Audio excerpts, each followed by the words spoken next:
Jerome Miles didn't believe in ghosts, but the backwoods storage depot at 2 a.m. was testing his nerve. The rusty chain link fence creaked as he slipped through, his boots crunching gravel under a moonless Texas sky. Denton's outskirts were a forgotten wasteland scrubland, an abandoned scrapyard stretching into nowhere. Jerome, a wiry 53-year-old with a face carved by hard years, clutched his flickering flashlight like a lifeline. He'd broken into storage units before, sold a toolbox once for a week's worth of burgers, but tonight felt wrong. The air was too still, like the world was holding its breath. Unit 47's padlock was cheap, nothing a crowbar couldn't crack.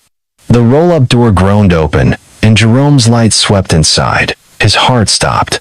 The walls were wrapped in aluminum foil, gleaming like a fever dream under the beam. In the center sat a metal chair, its leather straps stained dark with something that wasn't rust. Tool spliers, a scalpel, a hammer lay on a table, arranged with sickening precision. And there, glinting on the concrete floor, was an FBI badge, number 4729, half covered by a crumpled baseball cap. Jerome's hand shook as he picked it up. Special Agent Nathan Raines. A low hiss slithered through the room, like whispers from the foil walls. Jerome's flashlight flickered, and he spun around, beam darting to the corners. Nothing. Just shadows. But the air felt heavy, like someone was watching. His eyes caught a carving on the door, a lantern with swirling lines, like eyes staring back. He stumbled backward, badge clutched tight, and bolted for the gate. The whispers followed, clawing at his ears. By the time he hit the highway, he was sprinting, the badge burning a hole in his pocket. 6 hours later, Special Agent Mark Callahan's Ford Crown Victoria roared up I-35E, the Dallas skyline fading in his rearview. The call from Denton PD had come at 7 a.m., yanking him out of a sleepless night. FBI badge, in a storage unit, the officer had said, voice tight. Belongs to Nathan Raines, your partner, right? Mark's got twisted. Nathan, gone since '87, vanished after chasing a lead on a human trafficking ring. 4 years of dead ends, and now this. Mark, 38, with crow's feet etched from too many late nights, gripped the wheel. His last case, a girl lost in a shipping container, still haunted him. He wouldn't fail Nathan. The storage depot was a dumb prowse of corrugated metal units behind barbed wire, patrol cars swarming like vultures. Lieutenant Martinez, a tall guy with a no-nonsense stare, waved Mark through. "You're homeless guys in holding," Martinez said, leading him to Unit 47. "Says he found more than just a badge. You'll want to see this."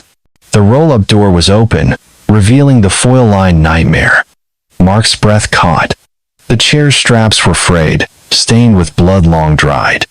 The tools gleamed under fluorescent lights, too clean, too deliberate. The badge was gone, bagged as evidence, but the cap was still there, Dallas Cowboys logo faded. Nathan's won.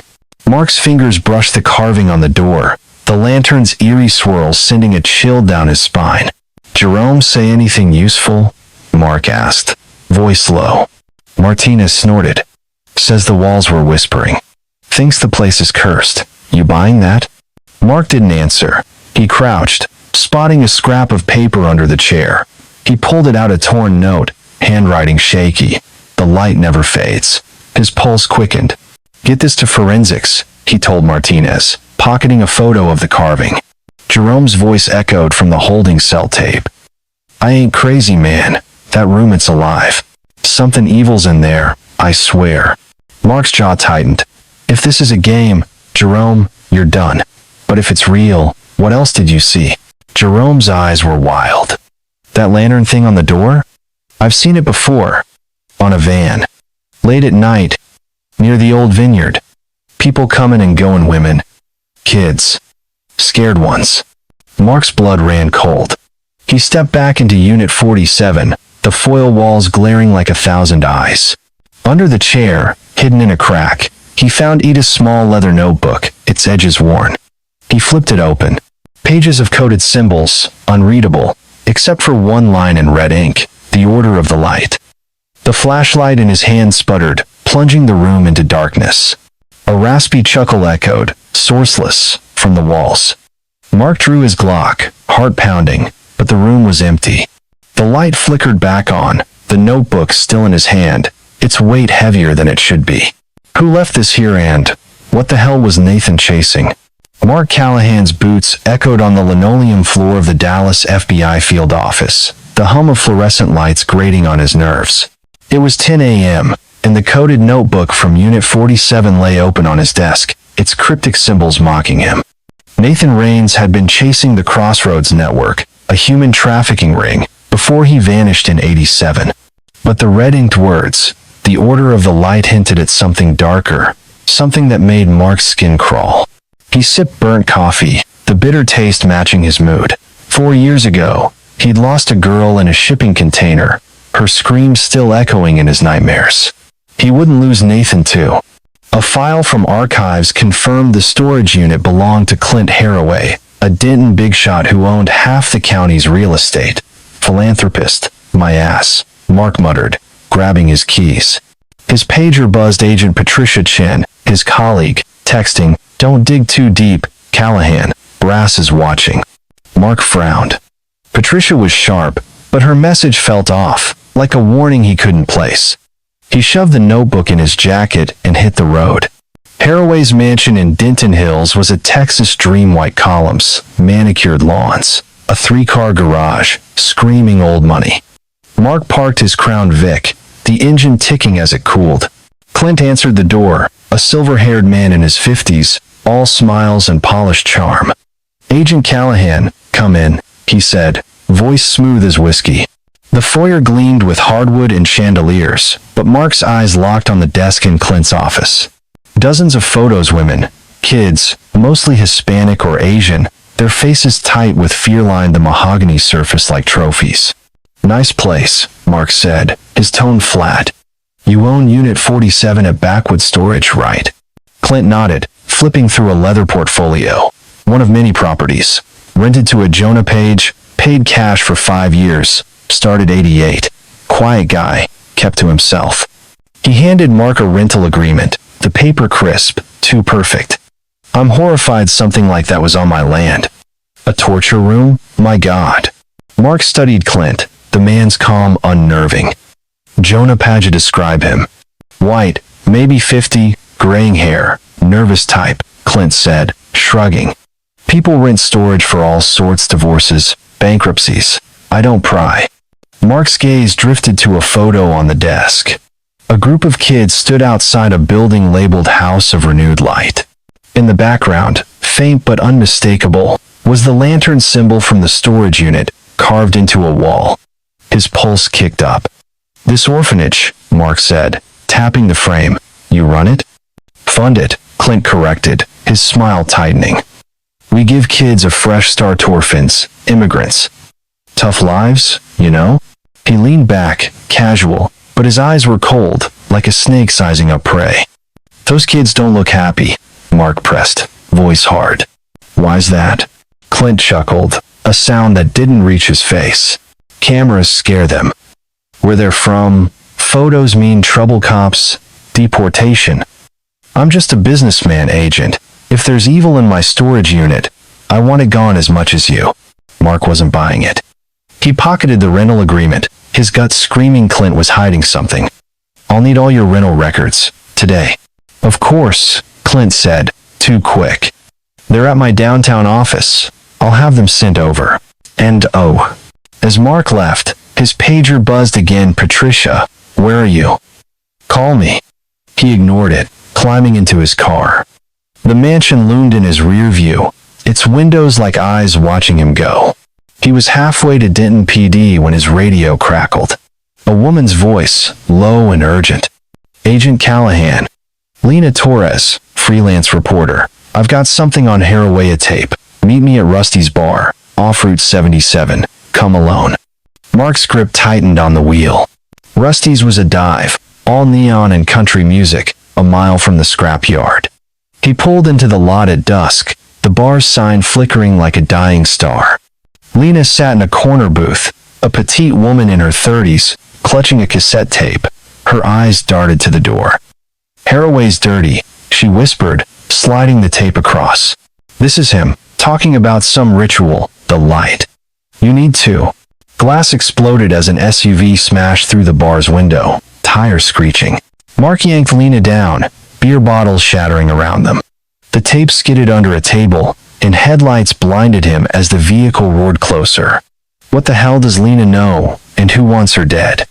Glass crunched under Mark Callahan's boots as he dragged Lena Torres behind a jukebox, the SUV's headlights slashing through Rusty's bar like knives. The vehicle screeched to a halt, its engine snarling, and two men in dark jackets leapt out, guns drawn. Mark's Glock was already in hand, his pulse hammering. "Stay down," he hissed to Lena, who clutched the cassette tape like a lifeline. Beer-soaked air stung his lungs as he scanned the wreckage, overturned tables, neon signs sparking. The tape, Haraway's voice talking about the light, was their only lead, and someone wanted it gone. "Move." Mark yanked Lena toward the back exit, bullets ripping through the jukebox, Garth Brooks' voice warping into a scream. They stumbled into a trash-strewn alley, the Texas night thick with humidity. The men's boots pounded behind, closing fast. Mark shoved Lena behind a dumpster, his breath ragged. "Who the hell are you, Lena? What's on that tape?" Her eyes were wild, mascara streaking her face. Haraway's running kids through that orphanage house of renewed light. The tapes got him planning a ritual, something called the offering. "My sister, they took her, Mark, 2 years ago. I've been hunting him since." Mark's gut twisted. His own failure, a girl dead, and a container flashed in his mind. "If you're lying, we're dead. Where's the tape from?" "Snitch in his office," Lena panted. "Cost me every dime I had." Headlights flared at the alley's mouth. The SUV roared toward them, tires shrieking. Mark grabbed Lena's arm, sprinting for a chain-link fence. They scrambled over, landing hard in a vacant lot, thorns snagging their clothes. The SUV slammed into the fence, metal groaning, but didn't follow. Mark didn't wait to find out why. "Keep moving," he growled, pulling her toward an abandoned factory a quarter-mile off, its smokestacks looming like tombstones. Inside, the air was sour with rust and mildew. Moonlight leaked through broken windows, casting jagged shadows. Mark checked his Padrino signal. Lena's hand shook as she played the tape on a battered Walkman. Clint's voice crackled, cold and precise. "The offering set for the next full moon. The light demands blood pure, unbroken. Get the kids ready." A second voice, unfamiliar, murmured about the vineyard. Mark's blood ran cold. The old Benedetti vineyard, Jerome had mentioned vans there. "We need to find that place," Mark said, but Lena pointed to a scrawled note tucked in the tape case. "Meet at Miller's factory, midnight. Bring the tape." The handwriting was sharp, urgent. "This came with it," she said. "My source said it's the next step." Mark's instincts screamed trap, but they had no choice. He led the way deeper into the factory, past rusted conveyors and oil drums. A faint hum grew louder, like a generator. At the far end, a steel door stood ajar, light seeping out. Mark nudged it open, revealing a small room with a single bulb swinging overhead. A table held a phone and a crumpled paper with the lantern symbol, the words "Traders Burn" scrawled in red. "Shit," Mark muttered. The phone rang, shrill and jarring. He grabbed it. A raspy voice hissed, "You're late, Callahan. Leave the tape and walk away, or you don't walk at all." "Who is this?" Mark snapped, but the line went dead. A hiss filled the room, gas seeping from vents in the walls. Lena coughed, eyes watering. "They're gonna kill us," she choked. Mark's mind raced. The door was locked, the vents too small to climb. He smashed the table, using a leg to pry at a rusted grate in the floor. "Help me," he barked. Lena clawed at the bolts, her nails bloody. The gas burned their throats, vision blurring. With a final heave, the grate popped free, revealing a crawl space. They slid through, collapsing in a damp tunnel, air barely breathable. Mark's flashlight caught a glint of security camera bolted to the ceiling, its red light blinking. "They watched us," he said, voice hoarse. He yanked the camera down, finding a VHS tape inside. He jammed it into Lena's Walkman, the screen flickering. Grainy footage showed the factory room, Mark and Lena trapped. Then, in the corner, a figure Patricia Chin, his FBI colleague, standing beside a masked man, nodding as the gas vents opened. Mark's heart sank. Patricia was dirty. Before he could process it, a deafening boom shook the tunnel. Flames roared from the factory above, heat searing their backs. Lena screamed, the tape slipping from her hands. What game is Patricia playing and what else is she hiding? Mark Callahan's lungs burned as he and Lena Torres stumbled from the factory's smoldering ruins, the Texas night thick with the stench of scorched metal. The VHS tape, proof of Patricia Chin's betrayal, was stuffed in his jacket, its weight heavier than the Glock at his hip. They hoofed it to a rundown motel off Route 77, the kind of place where neon buzzed and nobody asked questions. In a dingy room smelling of mildew and cheap whiskey, Mark spread Nathan's coded notebook on a wobbly table, its cryptic symbols glaring under a flickering lamp. Lena, bruised and jittery, paced like a caged animal. We're screwed, she muttered, tugging at her torn Levi's. Your FBI pal's one of them. What's next, Callahan? We're sitting ducks. Mark's jaw clenched. Patricia's face on that tape calm, calculating gutted him. He'd trusted her, shared beers at Rusty's, swapped war stories. Now she was neck-deep in whatever sick game Haraway was playing. We crack this, he said, tapping the notebook. Nathan knew something worth dying for. Start talking, Lena. What else you holding back? Lena's eyes flashed. My sister's dead because of Haraway's light. I'm not hiding shit. That orphanage house of renewed light, it's a front. Kids go in, but not all come out. My source said they're shipped to the Benodity Vineyard. Oy. Mark's fingers traced a map in the notebook, Nathan's shaky lines marking the vineyard with that damn lantern symbol. Then that's where we go, he said, voice steel. His pager buzzed Patricia again. Call me. Now. He smashed it against the wall, plastic shattering. No more games. By noon, Mark and Lena pulled up to House of Renewed Light, a sprawling stucco building that looked more like a prison than an orphanage. Inside, the air was sharp with disinfectant, kids' drawings pinned to peeling walls. A girl, maybe 18, Southeast Asian with haunted eyes, brought them coffee. Her name tag read Dara. Mark caught her trembling hands, the way she glanced at the door. You okay, Dara? He asked, keeping his tone soft. She froze, then whispered, They took my friend Savannah. Last week, a van at night. They said she was chosen. I know where they went. Her voice cracked, and she leaned closer. My brother worked for them Crossroads. Tried to quit. They slit his throat in front of me. I'll help you, but you gotta promise to get Savannah. Mark's gut churned. Another kid caught in Haraway's web. Show me, he said. Dara nodded, but a burly staffer, Jakob, loomed in the doorway, his accent thick. Dara, chores. Now. Mark flashed his badge. She's with me. We're taking a drive. Jakob's scowl deepened, but he backed off when Mark's hand grazed his Glock.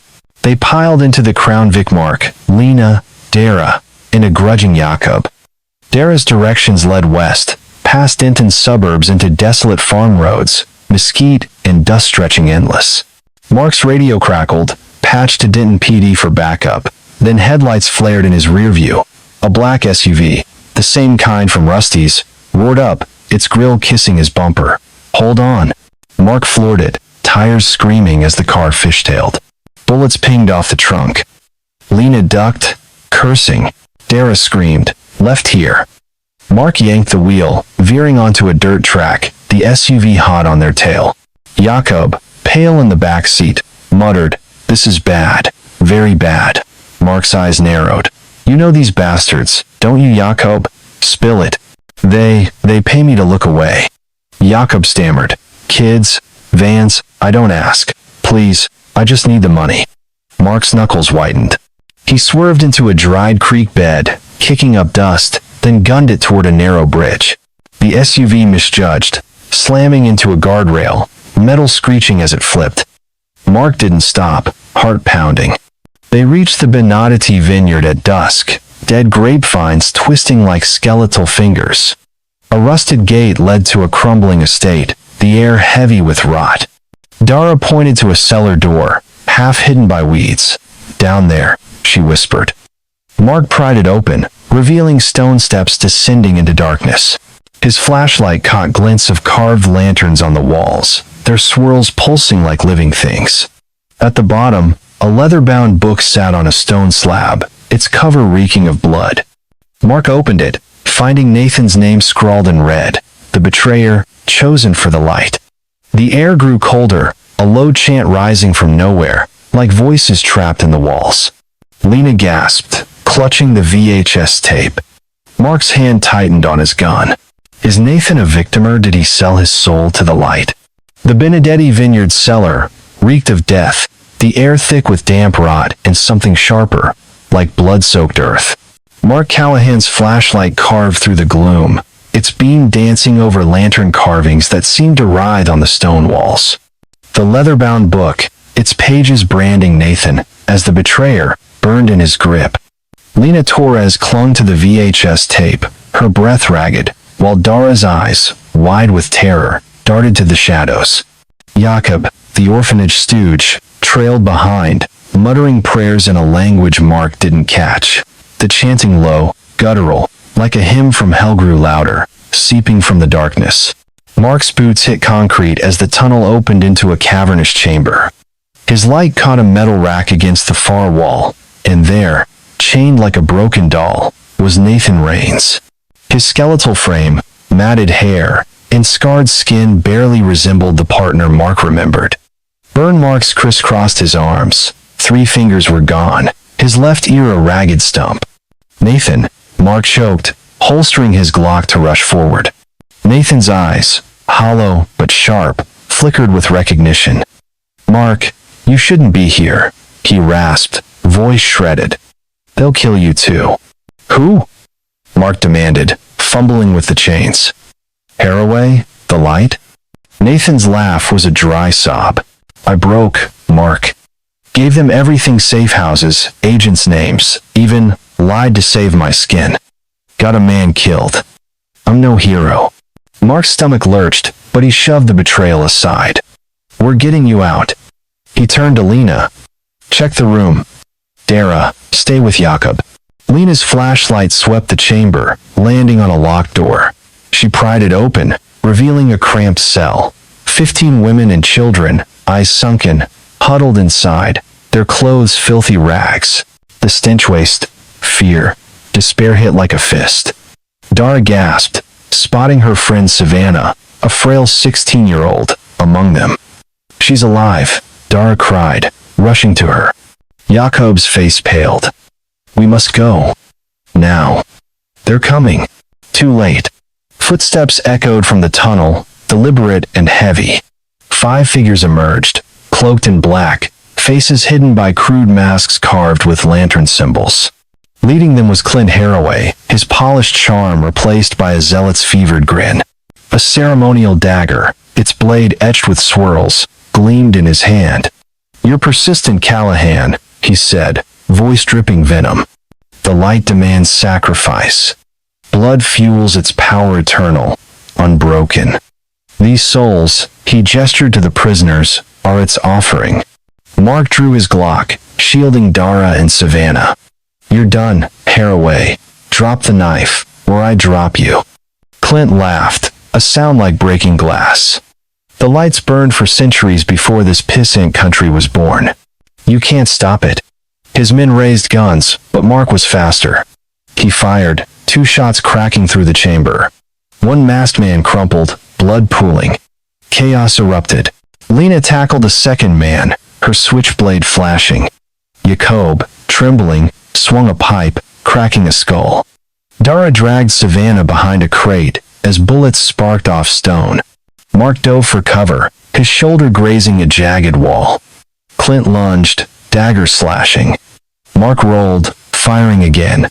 The bullet tore through Clint's chest, and he staggered, choking. The light never fades. He collapsed, the dagger clattering, blood staining the lantern carvings. Mark scrambled to Nathan, freeing the last chain. "Move," he barked, herding the prisoners toward the exit. But a rusted hatch caught his eye, marked with a lantern symbol. He kicked it open, revealing a fermentation tank. The smell hit first sweet, putrid decay. His light exposed horrors. 6 bodies, bloated and tangled, floating in wine-soaked sludge. Some had claw marks on their faces, as if they'd fought to the end. "Jesus," Lena whispered, gagging. Dara sobbed, clinging to Savannah. They reached the cellar stairs, emergency lights from arriving Denton PD units painting the vineyard red and blue. Mark's radio crackled backup was here. But as they climbed, a figure blocked the exit. Patricia Chin, her FBI badge glinting, held a Beretta, her face a mask of cold resolve. "You should have listened, Mark," she said, voice like ice. "The light owns us all." Mark raised his gun, heart pounding. "You sold us out. Why?" Patricia's lips curled. "Power. The light gives it. You're just collateral." Her finger tightened on the trigger. A blade flashed. Lena, silent as a ghost, drove her knife into Patricia's back. The agent gasped, collapsing, blood bubbling. Lena's eyes were feral. "Nobody owns me," she snarled. Mark stared, the prisoners' cries echoing. The vineyard burned behind them, flames licking the dead vines. Lena's hand shook, the knife dripping. Is she a savior or one of them? Mark Callahan's hand shook as he steered the Crown Victoria toward Denton Presbyterian Hospital, the Benedetti Vineyard's flames a dying glow in his rearview. The rescued women and children, packed into ambulances behind, were silent, their hollow eyes reflecting horrors no one should endure. Nathan Raines, strapped to a gurney, looked like a ghost, his scarred body a map of 4 years of torment. Lena Torres sat beside Mark, her bloodied switchblade tucked away, her face unreadable. Dara and Savannah, clinging to each other in an EMT van, were safer now. But Patricia Chin's betrayal and Clint Haraway's final words, the light never Fidesz gnawed at Mark's gut. This wasn't over. The hospital's pediatric ward was a sterile oasis, its beige walls and antiseptic sting a stark contrast to the vineyard's reeking hell. Mark found Dara and Savannah in a shared room, a CPS worker, Janet Morrison, jotting notes. "They're tough," Janet said, her voice warm but weary. "We're looking at foster care, maybe sponsorship for citizenship. They'll need time." Mark nodded, crouching beside Dara. "You did good, kid. Savannah's here because of you." Dara's eyes, still red, met his. "You kept your promise, Agent. My brother, he'd be proud." She paused, voice trembling. "They're not done, are they? The light?" Mark's throat tightened. He wanted to lie, to say it was over, but those lantern carvings haunted him. "We'll stop them," he said, hoping he sounded convincing. In Nathan's room, 2 floors up, the man looked marginally human with IVs and bandages, but his gaunt face and gray hair screamed suffering. Mark sat beside him, the beeping monitors a grim soundtrack. "You held on, Nathan," he said. "That's enough." Nathan's laugh was brittle, like cracking ice. "I sold out, Mark. Gave them names. Lies got Agent Torres killed in '89. They wanted more than intel. The light. It's a cult, older than Texas. They think blood buys power, some twisted immortality. Haraway was just a cog. There's bigger players, cops, judges, maybe feds." Mark's blood chilled. Patricia's face flashed in his mind. "You're saying the FBI's dirty?" Nathan's eyes were feverish. "Trust no one. I saw their book names, dates, sacrifices. It's still out there." He gripped Mark's arm, fingers bony. "Find it, or they'll burn us all." Mark left the room, head spinning. Outside, he found Jerome Miles, the homeless guy who'd started this nightmare, waiting in the lobby, cleaned up, in a borrowed flannel. He looked almost respectable. "Heard you saved folks," Jerome said, voice gruff. I lost my boy to drugs, years back. Couldn't save him. When I saw that badge, I figured maybe I could do one thing right." Mark clapped his shoulder. "You did. There's a job at the VA janitor, steady pay. Interested?" Jerome's nod was small but real, a spark of redemption in his tired eyes. The hospital television droned, a news anchor murmuring about a missing teen in Oklahoma. Mark barely noticed until the screen flashed a grainy photo of a rural building, a faint lantern symbol carved on its gate. His heart skipped. He stepped outside, the Texas night cool against his sweat-damp skin. A manila envelope lay on his car's hood, unmarked. Inside was a single photo. Another orphanage, this one in Tulsa, the lantern symbol stark on its wall. A note, scrawled in red, read, "The light welcomes you, Callahan." His pulse roared. The cult was taunting him, daring him to follow. He glanced at Lena, leaning against a lamppost, her silhouette sharp in the sodium glow. She'd saved him from Patricia, but her feral stare in the vineyard lingered. Was she a victim, an ally, or something else? Nathan's warning echoed, "Trust no one." Mark slid the photo into his jacket, the weight of it heavier than his Glock. He climbed into the Crown Vic, engine growling to life. The hospital's lights faded as he hit the highway, stars swallowed by clouds. A faint hum, like the vineyard's chant, seemed to pulse in the air, though he told himself it was just the road. He gripped the wheel, jaw set. "You think you can scare me?" he muttered, voice low. "I'll torch your whole damn world first." And the photo burned in his pocket, a map to the next battle. Somewhere, the light was watching, its flames unquenched. What's waiting in Tulsa and who's pulling the strings?